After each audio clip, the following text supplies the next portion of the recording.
तो तुम्हारी नजर में आतंकवाद की डेफिनेशन क्या हमास है? ने जो किया वो आतंकवाद है।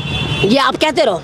मतलब कल फिलिस्तीन ने किस तरह, इजराइल ने फिलिस्तीन के बच्चों को 500 बच्चों को मार डाला, उसको आप नहीं कहेंगे, आप उसको कहेंगे जवाबी कार्रवाई। होता है भैया, इजराइल वहाँ पे सायरन बजा रहा है, वहाँ पे पर्ची डाल रहा है कि भाई सिविलियन यहाँ से निकल जाओ। तुम्हारे बाप का इलाका है जो निकल जाओ, मतलब उन्हीं की जमीनों में से वहाँ से निकल जाओ। तुम्हारे बाप का इलाका है, निकल जाओ। मतलब खाली कर दो। क्यों निकल जाओ? तुम्हारे बाप का इलाका है। भूखे नंगो कुत्तों, तुम्हारे पास टुकड़ा नहीं था। 1935 के इन भिखारियों की तस्वीरें देखो और जाके देखो कि फ्रांस में, जर्मनी में इनका किस तरह नरसंहार करा था हिटलर ने। भूल गए वो तस्वीरें? तुम तो वो लोगों गद्दार, तुम्हारी जो मदद करता तुम उसको खा जाते हो। अरे गद्दारो, तुम तो अपने खुदा के ना हुए। अरे गद्दारो, तुम तो अपने पैगंबर के ना हुए।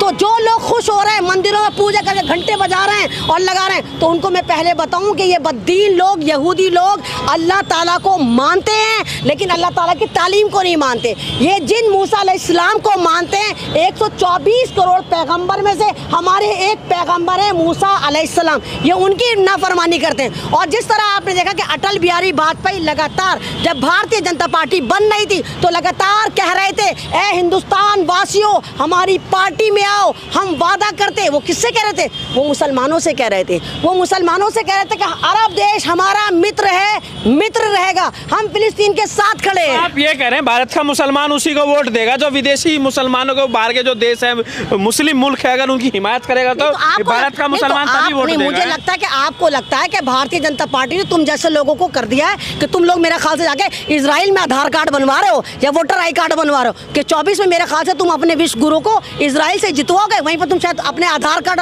और अपने वो बनवा रहे हो पैन कार्ड वगैरह। तुम पागल हो गए हो क्या? मतलब आप ही देखिए कि मतलब क्या है। कितना प्यार आपको फिलिस्तीन के लिए है, भारत से है? अरे बावले, भारत मेरा मुल्क है, फिलिस्तीन मेरी धार्मिक जगह है, वो मेरे पैगंबरों का शहर है, वो मेरा किबला अव्वल है, वो मेरी धार्मिक जगह है। तुम फिलिस्तीन को भारत में लाके क्यों जोड़ दे? तुम ही लोग हो जो मणिपुर को दिखाते हो कि सऊदी अरब का हिस्सा है और फिलिस्तीन को तुमने हिंदुस्तान में लाके डिप्लॉय कर दिया। अबे फिलिस्तीन बाहर है, मणिपुर भारत के अंदर है। तुमने मणिपुर को तो बसा दिया बाहर, मणिपुर पर तुम बात नहीं करते, लेकिन फिलिस्तीन पर तुम ऐसे दर्द ले रहे हो कि जैसे भारत के अंदर फिलिस्तीन है और इजराइल है और दूसरी स्टेट पे हमला कर दिया। अंजाम क्या होगा? अंजाम कुछ नहीं होगा, अंजाम जीत हक की होगी। लगातार 75 सालों से जुल्म हो रहा है, लगातार हो रहा है, लेकिन मैंने फिर कहा कि अल्लाह ताला सुप्रीम खुदा है, बैठा हुआ है और वो लोग मरने क्या है। यहाँ का सबसे जीदार मुसलमान, सबसे ज्यादा ईमानदार मुसलमान, सबसे ज्यादा ईमान पे कायम रहने वाला मुसलमान फिलिस्तीनी है। उनको पता है कि हमारा अंजाम, इजराइल ने लेबनान पे भी हमला कर दिया, तो उसको आतंकवाद नहीं कहोगे? आपने तो, आपके मुंह से तो नहीं फूटा कि आतंकी इजराइल ने लेबनान पे हमला कर दिया? लेबनान क्यों नहीं कहा? लेबनान का जो हिजबुल्लाह ग्रुप है नहीं, वो पहले से ही वहाँ पे तान के खड़ा है, वहाँ पे तान के खड़ा रहने पे मैं यहाँ पर तान पकड़े तो मेरे पे हमला कर दोगे? मतलब कोई भी खड़ा होगा हमला कर दोगे? यानी आतंकी मुल्क को, इजराइल को सोशल मीडिया के साथ, स्ट्रीम चैनल के साथ पूरे भारत के लोग बचाने पे तुले हुए। अब तो मोदी जी ने भी अपना स्टेटमेंट चेंज कर लिया। मोदी जी को याद आ गया कि रशिया से उन्होंने युद्ध रुकवाया था, उनको याद आ गया कि उनके प्रधानमंत्री अटल बिहारी वाजपेयी जिनके साथ हम खड़े, हम आतंक के साथ नहीं खड़े, हम अपने देश के साबिक प्रधानमंत्री अटल बिहारी वाजपेयी के साथ खड़े, जिन्होंने कहा था आई सपोर्ट फिलिस्तीन। अगर आपको इतना प्यार बीजेपी से है, अटल बिहारी वाजपेयी से है, मोदी जी भी तो कह रहे हैं हम इजराइल के साथ हैं। नहीं तो क्यों हो?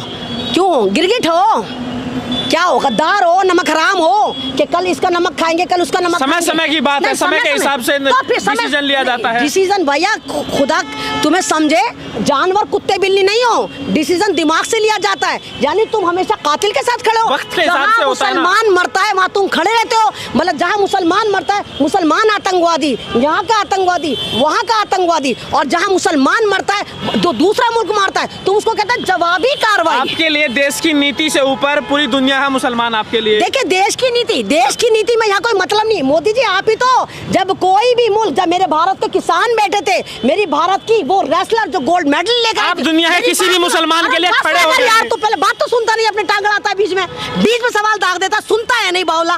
जब हमारी पहलवान बैठी थी गोल्ड मेडल लेकर आई थी, तो जब अमेरिका से और दूसरे मुल्क से ट्वीट हो रहे थे तो मोदी जी ने कहा था यह हमारा आंतरिक मामला है। जब तुम्हारे मामले में कोई बोले, तुम जब जुल्म करो, कोई बोले पहलवानों पे बोले, एनआरसी पे बोले, किसानों पे बोले, तो तुम्हारा आंतरिक मामला हो जाता है। लेकिन जब दूसरे मुल्क में युद्ध होता है तुम कूद कूद के जालिमों का साथ देते, क्योंकि तुम्हें लगता है कि वहाँ मुसलमान मर रहे हैं। तो मोदी जी अपना ज्ञान दुरुस्त करो, थोड़ा पढ़ो। तुम्हारे आधार कार्ड, तुम्हारे वोटर आई कार्ड कितने को इजराइल से ना बनने मोदी जी। एमन रिजवी दुनिया के किसी भी मुसलमान का समर्थन करेगी मोदी का विरोध करने के लिए। क्यों भाई? यानी कि मोदी जी हिंदुस्तान के मुसलमानों को नीचा दिखाने के लिए दुनिया के हर मुसलमान को नीचा दिखाएंगे? ये तो आप मोदी जी से सवाल करो कि हिंदुस्तान में मुसलमान पिटेगा, छितेगा, मॉब लिंचिंग होगी, उनको मारने के नारे लगाए दिए जाएंगे, और दुनिया में भी अगर कहीं मुसलमान पिटेगा तो मोदी जी मारने वाले के साथ खड़े होंगे। अब तक की क्या स्थिति आपको नजर आ रही है? आपको लग रहा है